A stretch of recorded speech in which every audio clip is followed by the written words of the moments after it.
A legtöbb kábítószertől jól érzed magad, míg ettől nem. Teljesen legális, sőt, recept nélkül is kapható. És ha túl sokat veszel be belőle, az is lehet, hogy találkozni is fogsz valakivel, akivel nem biztos, hogy szerettél volna. Egyesek azért szedik, mert jobban alszanak tőle, mások azért, hogy a valóságtól meneküljenek, megnyugodjanak kicsit. De a szomorú igazság az, hogy ehelyett az teljesen lerombolja a valóság és a képzelet között húzódó falakat.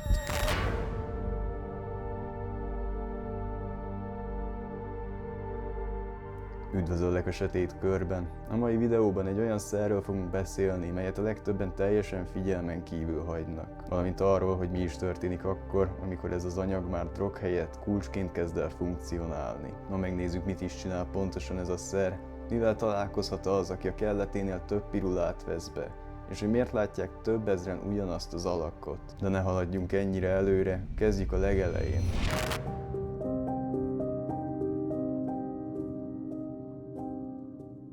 Szinte bármelyik gyógyszertárba besétálhatsz, leveheted a polcról a kis rózsaszín dobozt és megveheted. Nincs igazoltatás, sem figyelmeztetés, sem pedig kínos kérdések. Olcsó, könnyen beszerezhető és teljesen legálisan kapható, vény nélkül is. A legtöbben azért szedik, hogy jobban aludjanak, vagy hogy az allergiájuk tüneteit csillapítsa. Elvégre erre is lett kitalálva, és bizony működik is. De bizonyos körökben ez az ártalmatlannak tűnő rózsaszín pirula teljesen más okokból kifolyólag lett híres.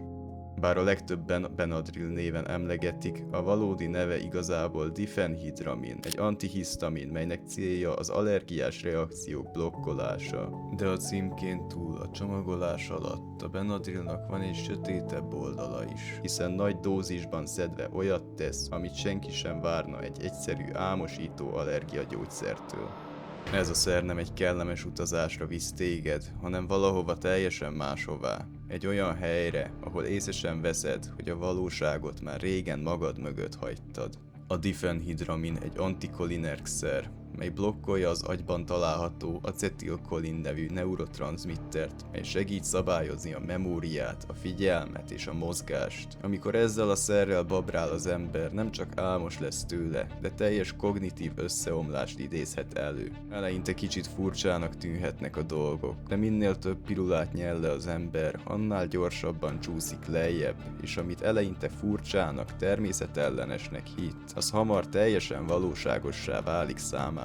A koordináció képessége kezd teljesen szétesni. A fogyasztó nem emlékszik, mit csinált az előbb, vagy hogy éppen hol is van. Ezt követően pedig a valóság és a halucináció közti határ teljesen elmosódik. Ez egyáltalán nem olyan, mint a gomba vagy az LSD, hiszen ott az ember képes megkülönböztetni, hogy mi a valóság és mi a halucináció. Benadryl hatása alatt az agyat képtelen átlátni a saját maga által létrehozott hazugságokon. Mindent, amit látsz és hallasz, az abban a pillanatban teljesen valóságosnak tűnik. Az árnyékember a folyosón valóságos. A személy, akivel már 4 órája beszélgetsz a hálószobádban, ő is valódi. Legalábbis abban a pillanatban, számodra.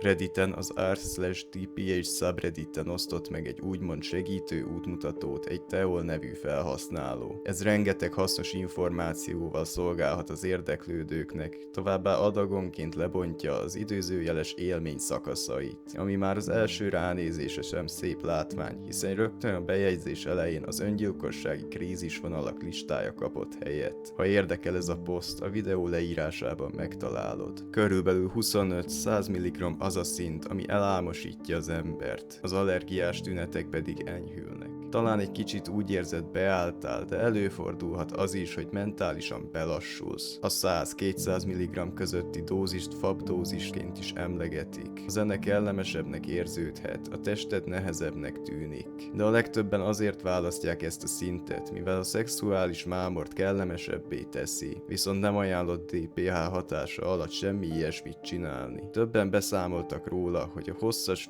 visszaélés után merevedési zavarok léptek fel náluk. Egy 20 éves srác pedig teljesen elveszítette nemi szerve funkcióját, miután egy éven át élt vissza vele. 300-500 mg-nál az idézőjeles pozitív effektek kicsit erősebbé válnak, azonban a negatív hatások nem csak kicsit. Ezen a szinten jelennek meg a halucinációk, melyek még megkülönböztethetőek a valóságtól. 500 mg felett minden bizonnyal elfelejtett, hogy bármit is bevettél, és teljesen életszerű halucinációk várnak rád. Megjelenhetnek nálad a szüleid vagy a rendőrség, és beléd köthetnek drogfogyasztás miatt. Pókokat és kígyókat fogsz látni, a tárgyak, amikkel interaktálsz pedig egyik pillanatról a másikra eltűnhetnek a kezedből. A daturához hasonlóan itt is megjelennek a fantom cigaretták. 1200 mg-ig a hatás csak erősebb és hosszabb lesz. Nagyon erősen ajánlott, hogy vigyázzon rád valaki. A halucinációk nem tripszerűnek tűnnek, hanem teljesen valóságosnak, és ez teszi ezt a szert annyira mássá, érdekessé, és nem kevésbé félelmetessé, veszélyessé. A Benadryl ezen felhasználási módja nem is olyan régen, 2020-ban vált szélesebb körben ismerté, és talán nem is sejtenéd, hogy mégis miért. A TikTokon kezdett keringeni egy a Benadryl Challenge néven futó trend, mely arra ösztönözte az internetezőket, hogy nagy dózisban vegyenek be a szerből, és felvegyék azt, hogy hogyan reagálnak rá. Ez természetesen káosz követte. Az ügyeletes osztályok látogatásainak száma megnőtt, sokaknak rohamaik voltak a gyógyszer használata után is, mások pedig kórházba kerültek, és legalább egy tinédzser bele is halt. Az ohiói Jacob Stevens, aki még csak mindössze 13 éves volt. Az FDA közbelépett, a platformok eltávolították a videókat és az azokkal párosított hashtageket. Kár, hogy mindez már túl későn történt meg. Úgy tartja a mondás, hogy a rossz reklám is reklám. A Benadryl pedig igen csalogató opció lett azok számára, akik legális módon szeretnének kikapcsolódni. Ha olyan fórumokra téved az ember, mint az előbb is említett r/dph, könnyen észrevehető egy minta a beszámolókban, hiszen a történetekben rendkívül sok közös nevező van. Ez nem azért van, mert az emberek egymást másolják, tényleg ugyanazokat a dolgokat élik át a szer hatása alatt. Ezek nem csak rossz trippek, hanem megtört valóságok darabjai, amelyekről a beszámoló egyének, mintha ugyanazt a rémálmot írnák le újra és újra. De van egy furcsán specifikus részlet, melynek miértjét senki sem érti, és minden bizonnyal soha nem is tudunk rá észszerű magyarázatot találni. Egy magas férfi kabátban, aki széles karimájú kalapot visel, mozdulatlanul áll, figyel, és is szót sem szól. Tudom, ez pont úgy hangozhat, mint egy Z-kategóriás horror sztori, viszont ezek nem egyszeri esetek. Különböző fogyasztók, különböző időkben, különböző helyeken ugyanazt a drogot fogyasztják, és mindannyian ugyanarról az alakról számolnak be.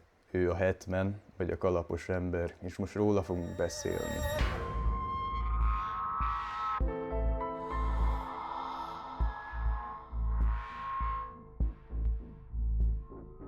Képzeld csak el, az ágyadban fekszel, a szoba teljesen sötét és olyan furcsán csendes minden, de egyszer csak minden megváltozik. Úgy érzed, figyel valaki, sarok felé nézel, és akkor pillantod meg őt. Magas, mozdulatlan, sötét, akárcsak az árnyék.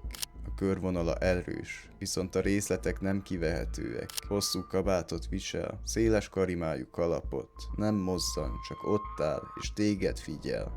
Akárhány beszámolót találsz az interneten a kalaposról, egy valamiben egyetértenek az elmesélők, abban, hogy nem egy ember az. Viszont a kalapos ember története nem a Benadryllal kezdődött. Évtizedek óta érkeznek bejelentések róla, alvásparalízisek, pszichózisok, halálközeli élmények folyamán tapasztalták jelenlétét. De olyan drogok hatása alatt is, mint az ayahuasca vagy a datura, melyről már van egy videóm a csatornán. Ha érdekel a téma, a leírásban megtalálod a videót. A lényeg az, hogy a beszámoló egyének nem csak egy átlagos ijesztő fickót látnak. Mindannyian ugyanazt az entitást vélik felfedezni, és vele együtt mindannyian ugyanazt a félelmet élik át. A difenhidra mint azt teszi érdekessé, hogy a kalapos milyen gyakran jelenik meg az utazások során. Ha elég mélyre merül az ember az r/dph-ben, lehetetlen lesz figyelmen kívül hagyni. A Hetman nem csupán egy egyszerű halucináció, de mára már a Benadryl kabalájává vált. De mégis miért látják ennyien? Ez a millió dolláros kérdés. Akad néhány magyarázat, de hogy ezek közül melyiket fogadjuk el, az csak azon múlik, hogy milyen mélyre vagyunk hajlandók merészkedni a nyúl üregébe. Kezdjük a leginkább földhöz ragadtabb megközelítéssel. Az acetilkolintól megfosztott és zavarodott agy megpróbálja kitölteni a réseket. A vizuális kéreg megpróbálja értelmezni az árnyékokat, míg a félelemreakció hiperéberséget vált ki. És mi ennek az eredménye? Egy sötét, emberszerű alak, mely abban a pillanatban fenyegetőnek tűnhet.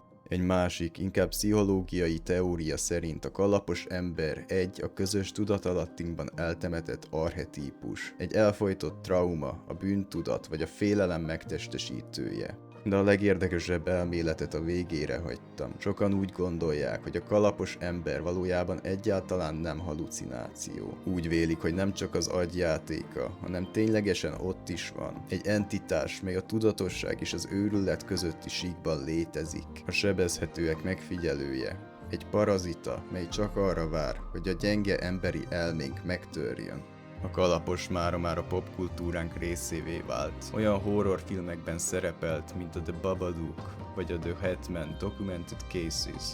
Dalokban, creepypastákban és független fejlesztésű játékokban is megjelent már. Több ezer YouTube videó és számos dokumentumfilm dolgoz fel valós eseteket, és egyesek azt is állítják, hogy kamerára sikerült venniük. De ezek közül semmi nem közelíti meg azt a nyers, személyes találkozást, melyet a difenhidrami hatása alatt álló egyének éltek át és foglaltak tollba. Amikor az emberek egy utazás után róla beszélnek, általában nem izgatottak vagy boldogok, inkább rettegnek, mert aki egyszer látta őt, az minden bizonnyal sosem akarja többet. Ha ez az egész valóban csak halucináció lenne, akkor minden bizonnyal másképp írnák le őt mindannyian. Viszont mindenki ugyanarról az alakról beszél. Ugyanúgy hosszú kabátban és kalapban jelenik meg mindenkinek. Órákon át böngészheted az online fórumokon a beszámolókat, viszont a végére egyértelművé válik a sötét, tagadhatatlan igazság. Ezek az emberek mind ugyanazt látták. Más felhasználó nevek, teljesen más időpontok, a világ különböző tájairól. Ez nem csak furcsa, de rendkívül konzisztens is, és ez az, ami ennyire rémisztővé teszi az egészet.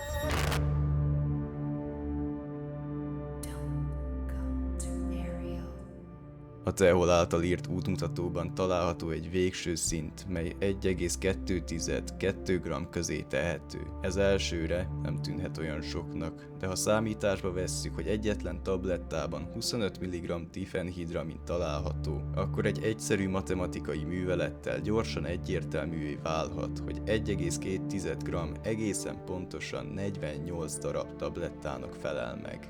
Tehol így fogalmazta meg, a pszichedelikumoknak hiperterei vannak, a diszociatív drogoknak lyukai, a delíriánsoknak pedig erjel. Ezek csak részletek Tehol leírásából. Tudni kell, hogy erjel nem a cél. Nagyon jó esély van rá, hogy meghalsz, vagy teljesen elbaszod az életed egy ekkora adaggal. Nem szabad erre a szintre céloznod, kivéve ha meg akarsz halni. Még ha öngyilkos gondolataid is vannak, az Isten szerelmére találj más módot, ha muszáj. Több napba fog telni, mire meghalsz, és mi alatt haldokolsz majd, végig fájni fog. Ezen a szinten a halucinációk pokoliak, gyakran megzavaró, erőszakos víziókkal. Kialakulhat nálad posztraumás stressz-szindróma, ha túlélsz egy ekkora adagot. A kalapos ember is majdnem mindig jelen lesz. Én személy szerint egyszer szedtem már be ilyen magas adagot egy öngyilkossági kísérlet során. Úgy gondolom, körülbelül 1,5 grammot vettem be, de 4-et szerettem volna. Nem emlékszem az utazás nagy részére, hisz túlnyomó részét rohamokkal töltöttem. Van egy kevés emlékem róla, melyek szerintem nem csak kitaláció. Egy barlangban voltam, és egy fáklyát dobtam egy démonra. Ekkor jöttem rá, hogy a folyosón állok, és a telefonomat vágtam hozzá a kutyámhoz. A legszörnyűbb az volt, amikor a családomat, a barátaimat és pár munkatársamat keresztre feszítve, vérző lábakkal láttam a házam előtti gyepen, és ordítva kérdezték tőlem, hogy miért tettem ezt velük. Mint korábban említettem, a videó leírásában megtalálod a linket, ha többet szeretnél tudni. Szeretjük azt hinni, hogy mi irányítunk, hogy a valóság és a képzelet között húzódó vonal vastag, biztonságos. Viszont akadnak drogok, mint például a difenhidramin is, melyek ezt a vonalat nem csak elmossák, de teljesen le is rombolják. Köszönöm, hogy velem tartottatok ma. A legközelebbi találkozásig. Sziasztok!